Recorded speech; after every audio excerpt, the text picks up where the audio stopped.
Hello my dear potatoes and welcome to a new video. This time I decided to do a traditional painting for a change because I really like to switch around between digital and traditional, and we are doing the Sailor Moon redraw challenge.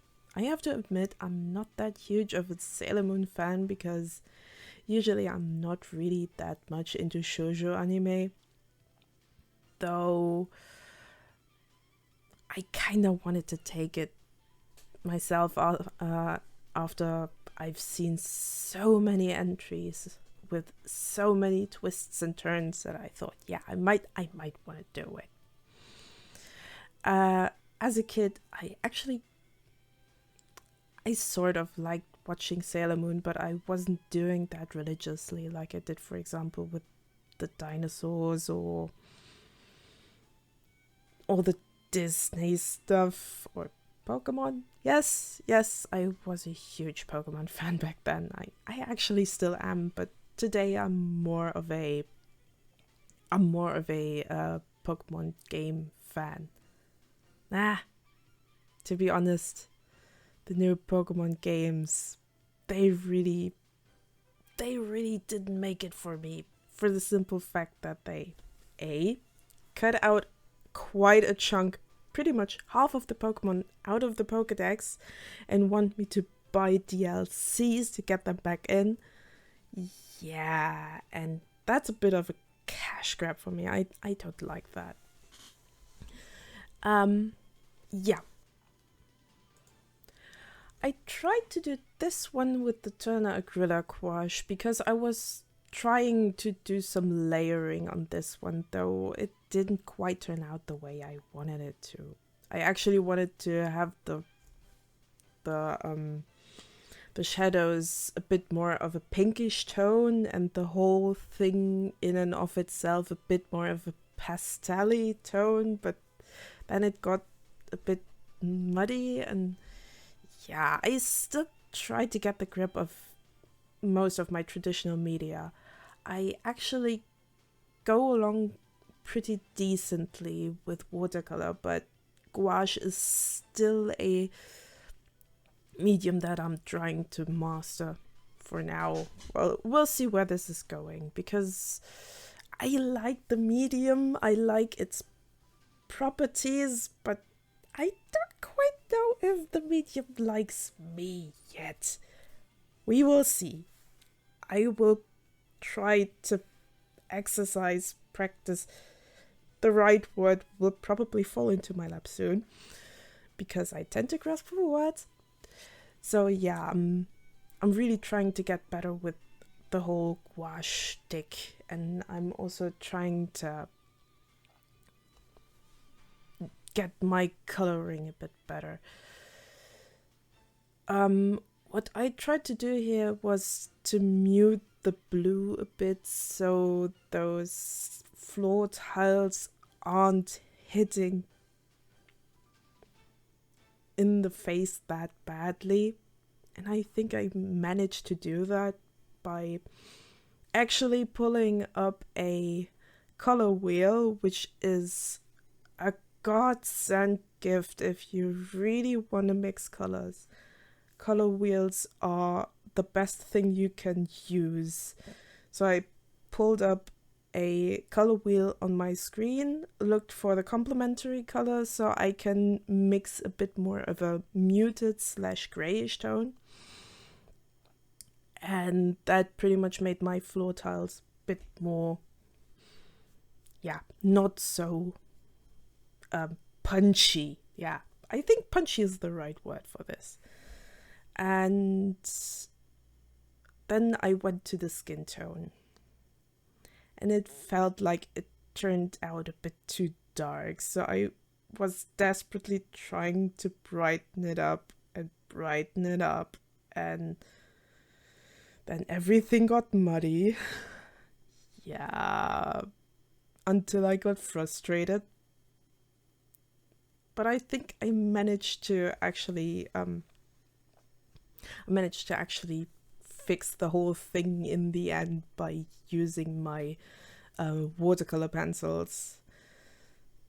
which I didn't actually use water on, but I really like using them because the cores are so damn soft that you can pretty much draw on everything with those. Well, almost. I think really smooth surfaces don't really work. Here we got to the hair, and there I probably stopped thinking, yeah, I kind of want to do those pinky shadows, and I just went with orange for them shadows on the hair, because that's all I could think of. And I really tried to get the lighting somewhat right, which isn't too hard with acrylic gouache since it dries pretty much. It doesn't really wet, which is the nice habit of the acrylic in the acrylic gouache. So you can just go over it again and try again, which I probably should have tried. So I actually see that the nose is still looking pretty blocky, which I think I fixed. Yeah, I think I fixed it with the colored pencils afterwards. And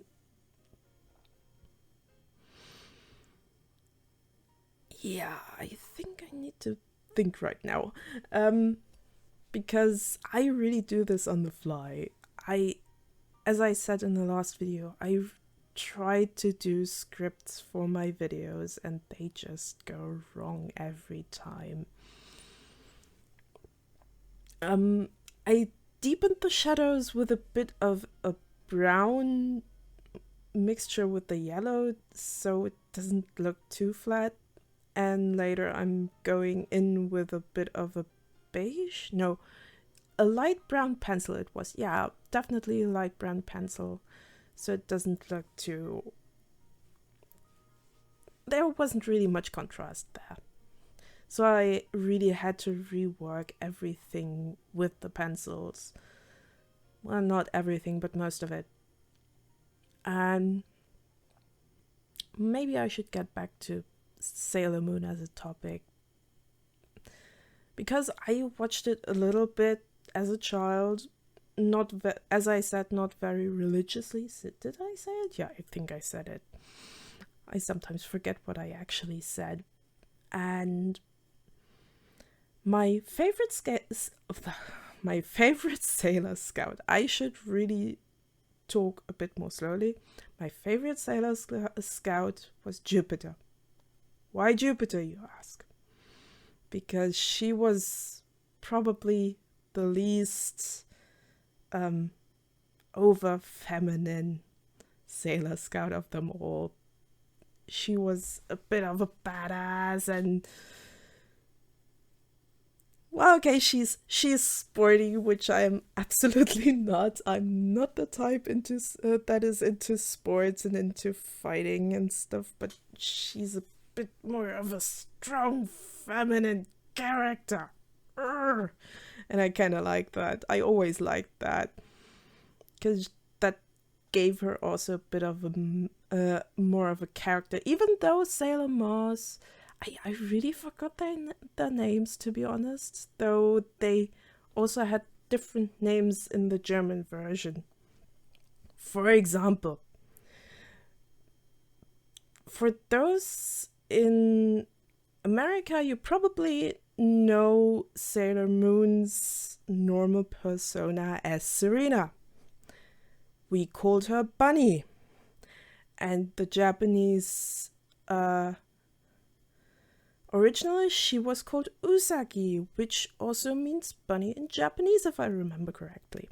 So yeah, we got a bit closer to the original than the American folks, it seems. For those who didn't know yet, yes, I live in Germany. I am from Germany, and you might have heard it in my bit of an accent. And our Sailor Moon was called Bunny Tsukino. I'm not quite sure what the surname of the Japanese version was, but I think her surname was also Tsukino. I don't know. I need to do research. As I said, not a hardcore Sailor Moon fan, but I kind of liked it sometimes. On another note, while this is going live, I am on a bit of a vacation because I kind of need a bit of a break. Though I will still try to be on the premiere of this video because I'm having my laptop with me. And I hope I will see you in the chat. Hello, chat. Yeah, I prepared this video pretty much a week and a half in advance, so that you guys have something to watch while I'm gone. And I hope you like this, because I am really trying to do this voiceover thing properly and better, and I really want to get better at this. Though I think I can do this. So now we're entering the colored pencil stage, and this is actually the part where the painting is just getting better, because now I can detail properly. I have really a problem with getting details down with brushes, because I either mix the paints too thinly, which is really a problem, because that mostly makes me just glaze the paints over, or I splotch with the paint, and that's just kind of I really still need to figure out how to get proper lines and